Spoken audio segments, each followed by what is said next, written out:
कंचन के बेटे ऋषि की शादी कहीं नहीं हो रही थी। एक तो ऋषि मोटा, ऊपर से कमाई भी कोई खास नहीं।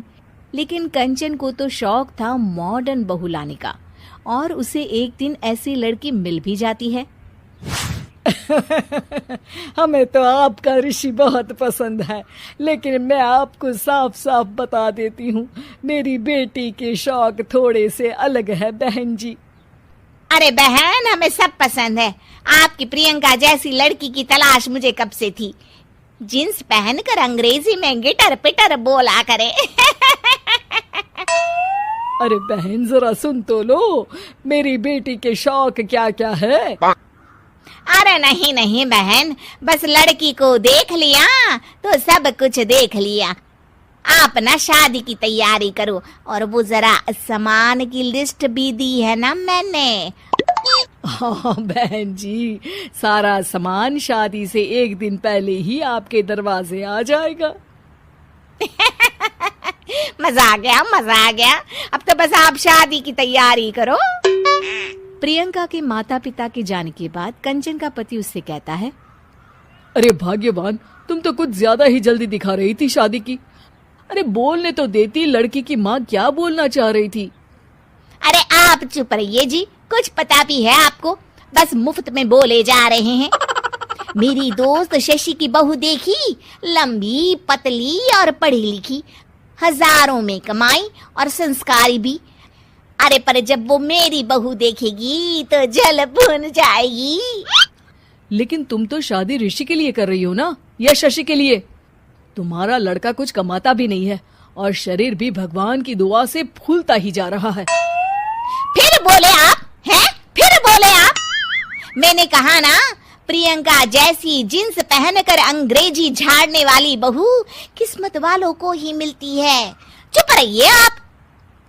पति के लाख कहने पर भी कंचन ऋषि की शादी प्रियंका से करवा देती है। लेकिन प्रियंका जैसे ही घर में आती है, वैसे ही जोर जोर से चिल्लाकर नाचने लगती है। आज मेरे यार की शादी है, आज मेरे यार की शादी है। अरे नाचो मां नाचो। आज मेरे यार की शादी है। कंचन, उसका पति और ऋषि ये देखकर हैरान रह जाते हैं। लग रहा है बहू को शादी की बड़ी खुशी है। हाँ हाँ, बहू क्यों नहीं, हम भी नाचेंगे। अरे नाचो नाचो जी, मुंह क्या देख रहे हो, चलो चलो नाचो, बहू कह रही है। कंचन ये कहकर प्रियंका के साथ नाचने लगती है। ऋषि और उसके पिता वहां से चले जाते हैं। अगले दिन कंचन अपनी सहेलियों को प्रियंका से मिलवाने के लिए घर बुलाती है, जहाँ शशि भी आती है। अरे शशि, कैसी हो? मैं ना तुम्हें प्रियंका से मिलवाती हूँ। अरे सच में बहुत ही एडवांस सोच की लड़की है। कितने मॉडर्न ख्यालात है उसके, पता है तुम्हें? अरे हाँ कंचन, जरूर। बच्चों की शादी अच्छी ही होनी चाहिए, और वैसे भी तुझे तो शुरू से ही ऊंचे ख्याल की बहू चाहिए थी। तभी कंचन की सहेली कहती है, अरे कंचन, बुलाओ ना प्रियंका को, हम भी मिल ले। अरे बहू प्रियंका, जरा बाहर तो आना।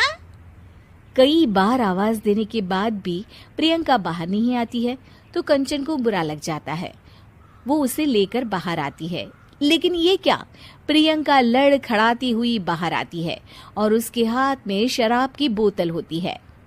हालांकि शराब पीना स्वास्थ्य के लिए हानिकारक होता है और ये हमारी किडनी के लिए बहुत ही खतरनाक है, लेकिन कंचन की बहू प्रियंका पूरे नशे में होती है।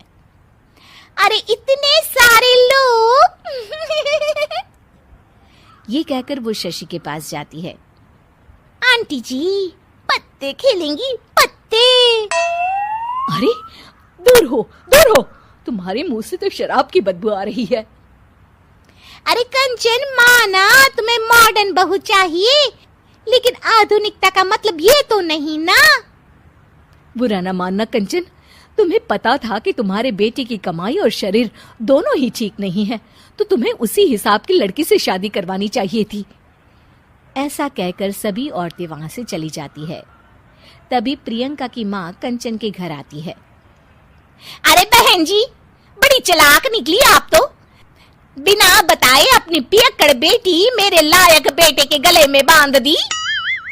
आय हाय, बड़ी आई बिना बताए। उस दिन जब मैं ये बात बता रही थी तो तुम तो सुनने को भी तैयार नहीं थी। अब भुगतो तुम। ये कहकर वो वहां से वापस चली जाती है। सबके जाने के बाद कंचन अपना सर पकड़ लेती है। हाय रे, आधुनिकता की अंधी दौड़ में मैं अपनी संस्कृति ही भूल बैठी थी। अब तो राम ही बचाए मुझे।